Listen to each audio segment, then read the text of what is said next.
Praise the lord, god's morning again. एक और सुबह है, प्रभु की सुबह है, धन्यवाद का समय है, प्रभु की स्तुति है। 16 अध्याय पढ़ेंगे, कोरह, दातान और अबीराम का बलवा। ये बलवा जो है ना यार, बड़ा खराब है। लोगों की ज़िंदगी बड़ी बेकार है और वो कैसे कैसे परिस्थितियों में जाते हैं। ऐसा नहीं होना चाहिए। आनंद की ज़िंदगी प्रभु ने दी है, इसे बदल डालो। ये बदलने के लिए आज प्रभु ने प्रेरणा दी है। फिर भी लोग अपनी ज़िंदगी को ख़राब किए जा रहे हैं, बेकार किए जा रहे हैं। गलत है। आओ सुधरते हैं, मिलकर सुधरेंगे, मिलकर सीखेंगे प्रभु के वचन से।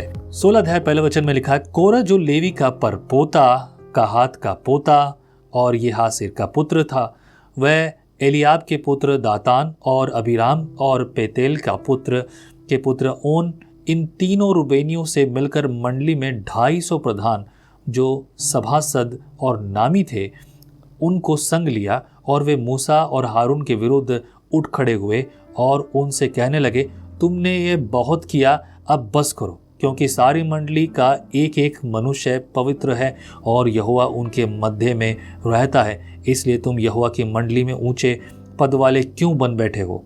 यह सुनकर मूसा अपने मुंह के बल गिरा। फिर उसने कोरह और उनकी सारी मंडली से कहा, सवेरे यहोवा दिखला देगा कि उसका कौन है और पवित्र कौन है, और उसको अपने समीप बुला लेगा।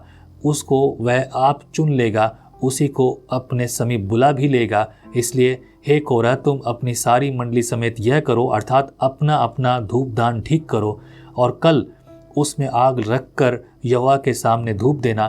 तब जिसको यहोवा चुन ले वही पवित्र ठहरेगा। हे लेवियों, तुम भी बड़ी बड़ी बातें करते हो, अब बस करो। फिर मूसा ने कोरह से कहा, हे लेवियों सुनो, क्या यह तुम्हें छोटी बात जान पड़ती है कि इज़राइल के परमेश्वर ने तुमको इज़राइल की मंडली से अलग करके अपने निवास की सेवा करके और मंडली के सामने खड़े होकर उसकी भी सेवा टहल करने के लिए अपने समीप बुला लिया है, और तुझे और तेरे सब लेवी भाइयों को भी अपने समीप बुला लिया है। फिर भी तुम याजक पद के भी खोजी हो, और इसी कारण तुमने अपनी मंडली को यहोवा के विरुद्ध इकट्ठी किया है। हारून कौन है कि तुम उस पर बुड़बुड़ाते हो?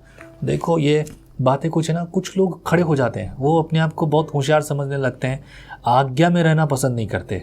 वैसे कभी कभी बलवा करना अच्छा है, नए नियम में देखो, जो लोग बलवा करते हैं वही विश्वास में आते हैं, परंतु यहोवा के विरुद्ध नहीं, अपनी उन बेड़ियों के विरुद्ध, अपनी उन बंधुआई के विरुद्ध, अपने उस जीवन के विरुद्ध, अपनी पुरानी बातों के विरुद्ध, अपने पाप के विरुद्ध बलवा करते हैं, तब वो मसीह में यानी कि उद्धार के जीवन में प्रवेश करते हैं। लेकिन यहाँ पर तो लोग यहोवा का ही विरोध कर रहे हैं, परमेश्वर का नियुक्त किए हुए। अभी तक परमेश्वर ने इन लोगों को, हारून को, मूसा को और इन सबको कोई पद से विमुक्त नहीं किया है। पद पर हैं वो अभी भी, लेकिन कुछ लोग, अरे तुम ही अधिकारी बने बैठे हो, ऐसे थोड़ी चलता है, तुम ही सब कुछ हो, हम भी कुछ है, हमें भी कुछ मिलना चाहिए। मूसा ने क्या किया जब उन्होंने ऐसा किया? इस बात को नोटिस कीजिए। जब उनका काम सामने आया तो मूसा और इन्होंने जो है अपना युद्ध नहीं लड़ा है, जाकर उन्हें साबित करने की कोशिश नहीं की, देखो फलाने दिन ऐसा हुआ था, ऐसा हुआ था, ऐसा हुआ। ये तो बलवा करने वाली जाति है, हमेशा विरोध किया है यहोवा का। हमने पीछे भी पढ़ा, हमने 14 अध्याय में भी पढ़ा कि कैसे परमेश्वर के विरुद्ध बलवा कर रहे हैं। लेकिन इसके उनका परिणाम भी देखो, 40 साल में बदल गया उनका। यही तो परिणाम था उनका 40 साल का। लेकिन आज इस बात को भी तो समझो, इस बात को समझते हुए देखो कि इन लोगों ने फिर से बलवा किया है। अरे अभी एक अध्याय तो निकला भाई, 14 अध्याय में तो देख लो, लेकिन अब देखो कहानी है क्या। वैसे अध्याय से मेरा मतलब ये नहीं है कि अध्याय बदलता जा रहा है हर बार। अध्याय काफ़ी समय के बीच में दौरान में लिखा है, लोग भूल गए, वो अपनी धूर्तता को मनुष्य भूल जाता है। हम कैसे हैं, हमने क्या गलत किया है, हम कभी उसे याद नहीं रखते। उसके बाद जब ये सब होता है 12 पद में, फिर मूसा ने एलियाब के पुत्र दातान और अबीराम को बुलवा भेजा और उन्होंने कहा, हम तेरे पास नहीं आएंगे। क्या यह एक छोटी बात है कि तू हमको ऐसे देश में जिसमें दूध और मधु की धाराएं बहती हैं इसलिए निकाल लाया है कि हमें जंगल में मार डाले? फिर क्या तू हमारे ऊपर प्रधान भी बनकर अधिकार जताता है? फिर तूने हमें ऐसा देश में जहाँ दूध और मधु की धाराएं बहती है नहीं पहुँचाया, और न हमें खेतों और दाख की बारियों की अधिकारी किया है। क्या तू इन लोगों की आंखों में धूल डालेगा? हम तो नहीं आएंगे, ऐसे भड़कावे में, ऐसे बहकावे में नहीं आएंगे। ये इनकी मूर्खता है। फिर देखिए 15 पद में, तब मूसा का कोप बहुत भड़क उठा और उसने यहोवा से कहा, उन लोगों की भेंट की ओर दृष्टि न कर, मैंने तो उनसे एक गधा नहीं लिया और न उनमें से किसी को हानि की है। तब मूसा ने कोरह से कहा, कल तू अपनी सारी मंडली के साथ लेकर हारून के साथ यहोवा के सामने हाजिर होना, और तुम सब अपना अपना धूपदान लेकर अपने धूप देना, और अपना अपना धूपदान जो सब समेत 250 होंगे यहोवा के सामने ले जाना। विशेष करके तू और हारून अपना अपना धूपदान ले जाना। इसलिए उन्होंने अपना अपना धूपदान लेकर और उसमें आग रखकर उन पर धूप डाला, और मूसा और हारून के साथ मिलाप वाले तंबू के द्वार पर खड़े हुए, और कोरह की सारी मंडली को उसके विरुद्ध मिलाप वाले तंबू के द्वार पर इकट्ठा कर लिया। तब यहोवा का तेज सारी मंडली को दिखाई दिया। तब यहोवा ने मूसा और हारून से कहा, उस मंडली के बीच में से अलग हो जाओ कि मैं उन्हें पल भर में भस्म कर डालूं। तब वे मुंह के बल गिर के कहने लगे, हे ईश्वर, हे सब प्राणियों के आत्माओं के परमेश्वर, क्या हम एक पुरुष के पाप के कारण तेरा क्रोध सारी मंडली पर होगा? यहोवा ने मूसा से कहा, इज़राइली के लोगों को यह कि कोरह, दातान और अबीराम के तंबू के आसपास से हट जाओ।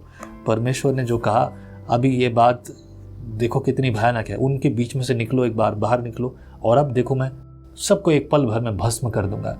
यहोवा की बात सुनकर बाकी सब लोग घबरा गए और बोले कि अब तो गलती हो गई है ना। बार बार गलती करने का क्या मतलब है, समझ में नहीं आ रहा। वैसे एक बात समझ लीजिए, ये ऐसा नहीं कि महीने भर में घटी हुई घटना है, और ये ऐसा नहीं है कि ये कुछ समय में। आदमी का मैंने स्वभाव आपको बताया, हमेशा भूल जाने का है। वो भूल जाता है कि मैंने गलतियाँ क्या की थी, उसे याद नहीं रहता। वो अपनी गलतियों को बहुत ही मुश्किल से याद करता है, सबको याद नहीं करते। और यहाँ पर ये वो भटके हुए, ये कहूँ कि आवेश में भरे हुए लोग, और वो लोग ये आकर कहने लगे, वो भूल गए कि उन्होंने ये आज्ञा और ये किस लिए उन्हें ये सज़ा मिली है कि 40 साल तक वो जंगल में भटकते रहेंगे। इन सब लोगों ने भी जाकर कहानी नहीं सुनाई है, बार बार उनको दोष नहीं लगा रहे। मूसा की भलाई, मूसा के लिए तो देखिए परमेश्वर किस प्रकार से, परमेश्वर न्यायी है। परमेश्वर ने मूसा की गलतियों को पर्दे में नहीं रखा है, उसको माफ़ नहीं कर दिया है। मूसा को भी सज़ा मिलती है, लेकिन अगर देखा जाए तो यहाँ पर परमेश्वर ने सब बातों को किया। 25 पद, तब मूसा उठकर दातान और अबीराम के पास गया, और इज़राइलियों के वृद्ध लोग उसके पीछे पीछे गए, और उसने मंडली के लोगों से कहा, तुम उन दुष्ट मनुष्यों के डेरे के पास से हट जाओ और उनकी कोई वस्तु न छुओ, कहीं ऐसा ना हो कि तुम भी उनके सब पापों में फंस कर मिट जाओ। यह सुन के वे कोरह, दातान और अबीराम के तंबू के आसपास से हट गए, परंतु दातान और अबीराम निकलकर अपनी पत्नियों, बेटों और बाल बच्चों समेत अपने डेरे के द्वार पर खड़े हुए। तब मूसा ने कहा, इससे तुम जान लोगे कि यहोवा ने मुझे भेजा है कि यह सब काम करूं, क्योंकि मैंने अपनी इच्छा से कुछ नहीं किया। यदि उन मनुष्यों की मृत्यु और सब मनुष्यों के समान हो, और उनका दंड सब मनुष्यों के समान हो, तब जानो कि मैं यहोवा का भेजा हुआ नहीं हूँ। परंतु यदि यहोवा अपनी अनोखी शक्ति प्रकट करे और पृथ्वी अपना मुंह पसार कर उनको और उनके सब कुछ निकल जाए, और वे जीते जी अधोलोक में जा पड़े, तो तुम समझ लो कि इन मनुष्यों ने यहोवा का अपमान किया है। वह ये बातें कह ही चुका था कि भूमि उन लोगों के पाँव के नीचे से फट गई, और भूमि ने अपना मुंह खोल दिया, और अचानक और उनके घर द्वार समान और कोरह के सब पुरुषों मनुष्यों की सारी मंडली समेत को भी निकल लिया, और वे और उसका सारा घराना जीवित ही अधोलोक में जा पड़े, और यह पृथ्वी ने उनको ढाँप दिया, और वे मंडली के बीच में से नष्ट हो गए। और जितने इज़राइली उनके चारों ओर थे, उनका चिल्लाना सुन यह कहते हुए भागे कि कहीं पृथ्वी उनको भी निकल न ले। तब यहोवा के पास से आग निकली और उन 250 धूप वाल चढ़ाने वालों को भस्म कर डाला। कितना भयानक दृश्य रहा होगा ये। सब के सब जो हैं भूमि में जमींदोज हो गए, वो ज़मीन में दफन हो गए, क्योंकि में ज़मीन फट गई और वो सब उसके अंदर चले गए। और उसके बाद एक आग निकलती है, और आग से वो जो धूपदान लेकर खड़े थे वो सब के सब 250 लोग एक ही बार में भस्म हो गए। वाह, कितना बड़ा पाप था ये। 36 पद से पढ़ूंगा। तब यहोवा ने मूसा से कहा, हारून याजक के पुत्र एलियाजर से कह कि उन धूपदानों को आग में से उठा ले और आग के अंगीरों को उधर ही छितरा दे, क्योंकि वे पवित्र हैं। जिन्होंने पाप करके अपने ही प्राणों की हानि की है उनके धूपदानों के पत्थर पीट पीट कर बनाए जाएं, जिससे कि वह वेदी के मरने के काम आए, क्योंकि उन्होंने यहोवा के सामने रखा था, इससे वे पवित्र हैं। इस प्रकार वह इजराइलियों के लिए एक निशान ठहरेगा। इसलिए एलियाजर याजक ने उन पीतल के धूपदानों को, जिसमें उन जले हुए मनुष्यों को धूप चढ़ाया था, लेकर उसके पत्थर पीट कर वेदी के मरने के लिए बनवा दिए। और इजराइलियों को इस बात का स्मरण रहे कि कोई दूसरा जो हारून के वंश का न हो अथवा यहोवा के सामने धूप चढ़ाने को समीप न आए, ऐसा न हो कि वह भी कोरह और उनकी मंडली के समान नष्ट हो जाए, जैसे कि यहोवा ने मूसा के द्वारा उनको आज्ञा दी थी। ये पत्थर पीटना मतलब उनको सबको पीट पीट कर जो है बिल्कुल पतला कर दिया, चादर सा बना दिया कि वो जो है मरने के गड़ने के उस तरह से काम आए।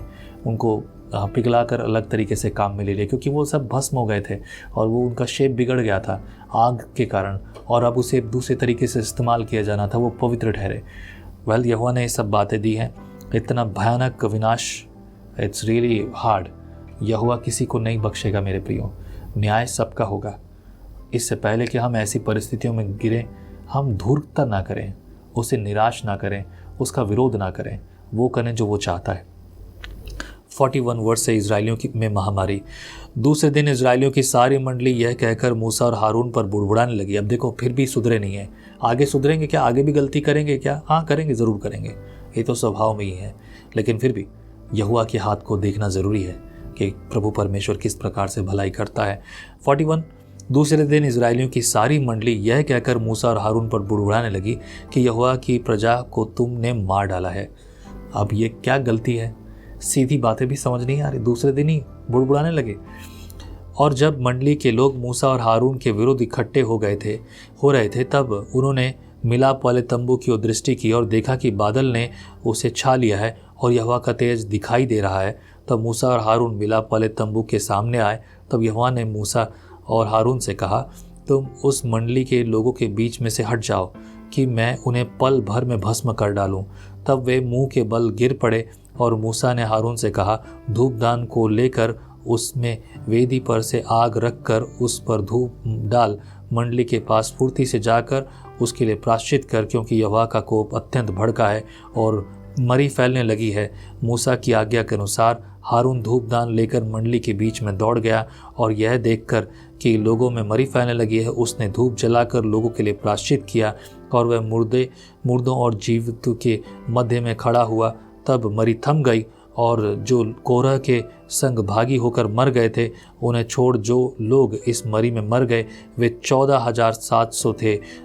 तब हारून मिलाप वाले तंबू के द्वार पर मूसा के पास लौट आ गया और मरी थम गई। क्या कहते हैं इसको? मिलाप क्या कहते हैं? विनाश काले विपरीत बुद्धि। कब सुधरेंगे? अगर आज यहोवा इस प्रकार से न्याय कर रहा होता तो बहुत गंभीर है मेरे भाई। प्रभु आपके जीवन में कार्य करे। आगे का वचन प्रभु पढ़ने में और सीखने में हमारा हम सब की अगुवाई करे। आमीन। जय मसीह की। आप कहते हैं एक कप कॉफी मेरा दिन बना देती है, पर आपका मॉर्निंग डिवोशन विजनरी रेडियो और टीवी पर आपकी जिंदगी बना सकता है। हम हमेशा सोचते हैं कि शायद मैं भी बाइबल कॉलेज जाकर बाइबल को अच्छे से सीखता, पर अब आपके लिए है visionary TV, deep Hindi Bible study के लिए।